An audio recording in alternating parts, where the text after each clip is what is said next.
Ladies and gentlemen, welcome to Chanel Jasmine, the best novel Chanel for romantic stories. Hai guys, selamat datang di channel Jasmine, channel terbaik untuk menyimak novel-novel romantis. Mohon dukung channel ini dengan subscribe, like dan share video-video yang ada di channel ini. Terima kasih. Perintah Kaisar Naga bab 4352, 4353, 4354. Dev tidak berhenti karena tamparan itu. Dia masih menggerakkan tangan dan kakinya ke arah Su Qingxiu dan memeluk Su Qingxiu dengan erat. Sialan, saudaraku, meskipun bocah bodoh ini telah dikendalikan kesadarannya, dia masih sangat agresif terhadap wanita. Kultivator berjanggut itu berkata dengan kaget. Itu hanya sifat asli seorang pria. Naik dan rekam adegan ini.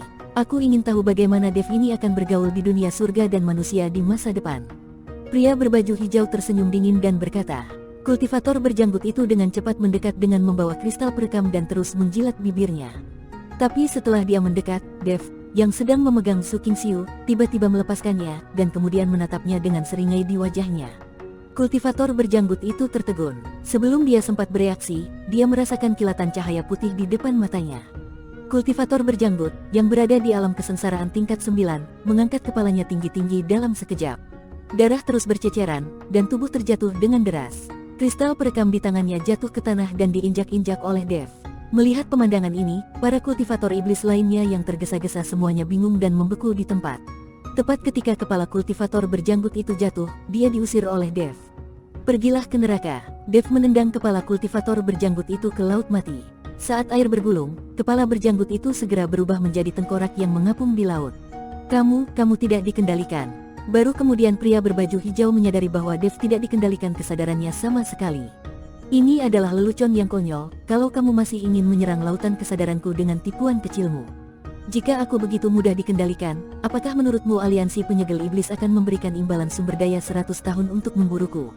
Kata Dev sambil mencibir, dasar bocah sinting, aku akan membunuhmu. Pria berbaju hijau itu digoda dan menjadi marah. Dia mengeluarkan pisau panjang dan menuju ke arah Dev. Di udara, pria berbaju hijau mengayunkan pedang panjangnya ke udara, memancarkan ribuan cahaya pedang, seperti badai, melesat ke arah Dev. Dev sedikit mengangkat sudut mulutnya, matanya penuh dengan jijik, cahaya keemasan muncul dari seluruh tubuhnya, tubuh emasnya yang tidak bisa dihancurkan diaktifkan, dan sisik emas menutupi seluruh tubuhnya. Setelah tubuh emas yang tidak bisa dihancurkan diaktifkan, Dev langsung menuju ribuan cahaya pedang tanpa ragu-ragu. Apakah kamu mencari kematian? Ketika Su Qingxiu melihat ini, dia segera memanggil Dev. Tidak ada yang namanya mengambil inisiatif untuk sengaja menyongsong serangan lawan. Bukankah ini sama dengan mencari kematian? Wah, kamu gila sekali. Kamu berani bergegas tanpa menghindar. Kultivator berbaju hijau itu sangat marah saat melihat Dev berani menghadapi cahaya pedangnya. Ini sama saja meremehkan dirinya. Bagaimanapun, dia adalah seorang kultivator Mahayana. Tubuh Dev memancarkan cahaya keemasan samar saat ini, dan tubuh emas yang tidak bisa dihancurkan melekat pada tubuh Dev. Dari kejauhan, dia tampak seperti dewa perang lapis baja emas yang seluruh tubuhnya dipenuhi emas. Bang, bang, bang. Kemanapun Dev lewat, semua cahaya pedang yang deras menghantam Dev, tetapi tidak menyebabkan kerusakan apapun pada Dev. Adegan ini membuat semua orang tercengang. Itu adalah pukulan dari seorang kultivator Mahayana, dan Dev benar-benar berhasil menahannya dengan tubuhnya. Dan tampaknya serangan ini tidak membahayakan Dev. Ini sungguh tidak bisa dipercaya. Dev baru saja melewati alam kesengsaraan tingkat ke-7. Bahkan jika dia mengenakan baju besi harta pusaka, tidak mungkin dia tidak melakukan kerusakan sama sekali. Tidak ada yang tahu bahwa kekuatan Dev saat ini telah lama melampaui kekuatan alam Mahayana tingkat pertama. Bahkan tanpa perlindungan tubuh emas yang tidak bisa dihancurkan, tubuh fisik Dev dapat menahan serangan kultivator alam Mahayana tingkat pertama tanpa masalah. Sekarang dia memiliki tubuh emas yang tidak bisa dihancurkan, mungkin akan sulit bagi pria berbaju hijau untuk menyakiti Dev. Sial, baju besi pada anak ini sangat mesum. Kultivator berbaju hijau itu mengutuk, wajahnya penuh rasa tidak percaya. Namun detik berikutnya, dia hanya merasakan kekaburan di depan matanya, dan tubuh Dev menghilang seketika. Celaka kultivator berpakaian hijau itu tiba-tiba terkejut, dan tubuhnya dengan cepat mundur.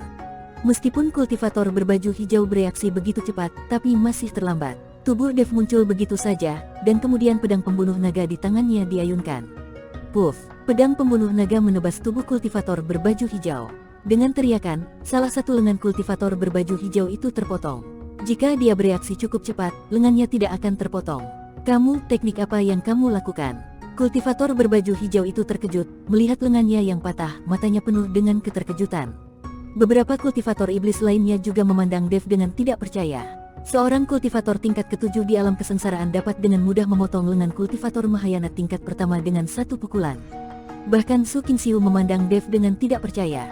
Baru kemudian dia menyadari bahwa ketika dia bertarung dengan Dev barusan, Dev tidak menggunakan seluruh kekuatannya dan selalu menyerah. Jika tidak, dengan kekuatan Dev, dia hanya bisa dipukuli sejak lama. Memikirkan hal ini, Su Qingxiu merasa sedikit malu dan malu. Bagaimanapun, dialah yang mengambil inisiatif untuk menyerang Dev ketika dia pertama kali muncul, pedangnya patah. Faktanya, semua ini tidak dapat disalahkan pada Dev. Memikirkan hal ini, Su Qingxiu merasa sedikit tidak masuk akal. Jangan kaget, ayo pergi bersama. Kultivator berbaju hijau melihat betapa kuatnya Dev, jadi dia berteriak kepada 3 kultivator iblis yang tersisa dengan ekspresi menyakitkan di wajahnya. Ketiga kultivator iblis bereaksi dan segera mengepung Dev. Aku di sini untuk membantumu. Ketika Su Qingxiu melihat ini, para kultivator iblis ini ingin menindas Dev, jadi dia melompat ke sisi Dev. Kamu harus memperhatikannya baik-baik dari pinggir lapangan. Beberapa kultivator iblis kecil ini tidak cukup bagiku untuk menyumbat sela-sela gigiku. Dev berkata pada Su Qingxiu. Dev bahkan tidak memperhatikan 3 kultivator iblis tingkat 9 di alam kesengsaraan. Bisakah kamu benar-benar melakukan itu? Su Qing kultivasi bertanya. Minggirlah kau, aku benar-benar bisa. Dev berkata dengan percaya diri. Oke, kalau begitu aku akan menonton dengan senang hati dari pinggir lapangan. Setelah Su Qingxiu selesai berbicara, dia benar-benar menyingkir dan berhenti membantu. Ketiga kultivator iblis sangat marah, mereka adalah 3 kultivator alam kesengsaraan tingkat 9. Pada saat ini, mereka dipandang rendah oleh Dev, seorang kultivator alam kesengsaraan tingkat ke-7. Jangan gegabah, ayo pergi bersama. Anak ini memiliki beberapa teknik jahat. Aura alamnya sangat tidak sesuai dengan kekuatannya.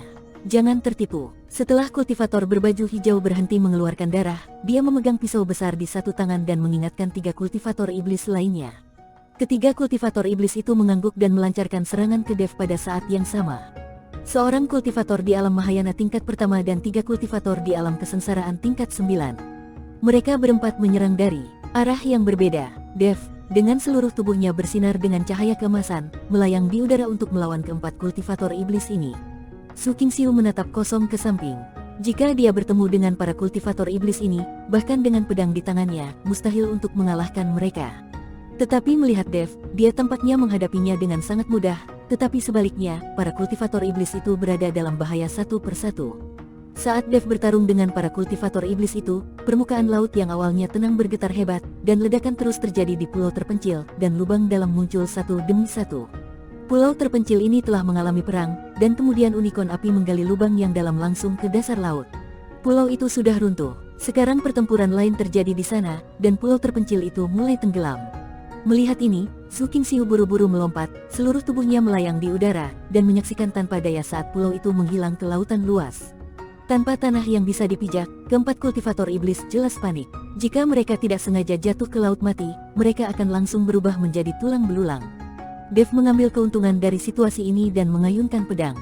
Seorang kultivator iblis tidak dapat mengelak dan dipukul langsung di dada. Dia langsung kehilangan kekuatan spiritualnya dan langsung jatuh ke laut mati. Dengan bergejolaknya air laut, hanya dalam beberapa tarikan napas, kultivator iblis berubah menjadi kerangka putih dan melayang di laut. Ayo pergi, berhenti menyerang, dan cari tempat pijakan dulu. Setelah melihat ini, para kultivator berbaju hijau tahu bahwa tidak realistis bagi mereka untuk menangkap Dev, jadi mereka berencana membawa orang lain melarikan diri terlebih dahulu. Kultivator berbaju hijau itu membawa 2 kultivator iblis yang tersisa dan melarikan diri dengan cepat menuju pulau tempat tinggal Su Qingxiu. Ketika Dev melihat ini, dia meraih Su Qingxiu dan segera mengejarnya. Melihat Dev dan yang lainnya mengejar mereka, ketiga kultivator iblis itu sangat panik. Sekarang alih-alih mendapatkan alam rahasia, mereka sendiri menjadi mangsa. Saudaraku, tolong kirimkan pesan darurat secepatnya, kalau tidak kita semua akan mati di sini. Seorang kultivator iblis berkata kepada kultivator berbaju hijau karena ketakutan. Kultivator berbaju hijau itu sedikit mengernyit, lalu mengangguk dan menyalakan cahaya merah. Cahaya merah melesat langsung ke langit, lalu meledak. Celaka, orang-orang ini meminta bantuan. Mungkin ada kaki tangan mereka di dekat sini. Melihat ini, Su Qingxiu buru-buru berkata kepada Dev. Jangan takut, bunuh semua yang datang. Tak satu pun dari anjing-anjing dari aliansi penyegel iblis ini akan selamat. Dev membenci para kultivator iblis yang bekerja sebagai antek aliansi penyegel iblis. Ketiga kultivator iblis datang ke langit di atas pulau. Setelah mendapatkan pijakan di pulau itu, mereka segera melompat lagi dan melarikan diri ke kejauhan. Dev membawa Su Qingxiu dan mendarat di pulau itu. Dia ingin membawa Su Qingxiu untuk mengejarnya lagi, tetapi dia ditangkap oleh Su Qingxiu. Tunggu sebentar, kamu menghancurkan mata air spiritual pulau ini, dan mungkin akan tenggelam. Saya ingin mengambil pohon suci itu, kata Su Qing. Pohon suci? Pohon suci apa? Dev bingung. Su Qingxiu tidak berbicara, tetapi menarik Dev menuju tebing di pulau. Di atas tebing, sebatang pohon yang tidak terlihat terlalu besar tumbuh di celah-celah bebatuan, dan energi peri terus-menerus muncul dari pohon itu. Dev tertegun dan memandang pohon itu dengan tidak percaya. Bagaimana pohon ini bisa memancarkan energi peri? Mungkinkah ada tulang abadi di bawah pohon ini? Tapi pohon ini tumbuh di celah bebatuan. Biasanya, tidak ada tulang abadi di bawah tanah, tapi dari mana energi abadi ini berasal? Ini adalah pohon suci. Selama bertahun-tahun di pulau ini, saya mengandalkan mata air spiritual dan pohon suci untuk mengolahnya, tapi kamu menghancurkan mata air spiritual, dan sekarang yang ada hanya pohon suci ini. Saya harus mengambil pohon keramat itu, jika tidak setelah pulau itu tenggelam, pohon keramat itu juga akan lenyap. Setelah Su Qingxiu selesai berbicara, dia melompat menuju pohon suci. Dia berencana untuk mencabut pohon suci tersebut dan mencari tempat untuk menanamnya, sehingga dia dapat terus berlatih dengan pohon suci tersebut. Namun saat Su Qingxiu mendekati pohon suci itu tiba-tiba melonjak dengan cahaya hijau tua. Kecemerlangan ini membentuk pedang spiritual dan menyerang Su Qingxiu, mencegah Su Qingxiu mendekat. Su Qingxiu dikejutkan oleh perubahan mendadak itu. Beberapa luka di tubuhnya tergores oleh pedang spiritual, dan dia hampir jatuh ke laut mati. Ketika Dev melihat ini, dia melompat dan membawa Su Qingxiu kembali. Su Qingxiu dan Dev sama-sama memandangi pohon suci di depan mereka dengan kaget. Mereka tidak mengerti bahwa itu hanyalah sebuah pohon. Bisakah pohon ini bertahan? Dev langsung menggunakan sihirnya untuk menutup ruang di sekitarnya, lalu meraih pohon itu. Bersambung.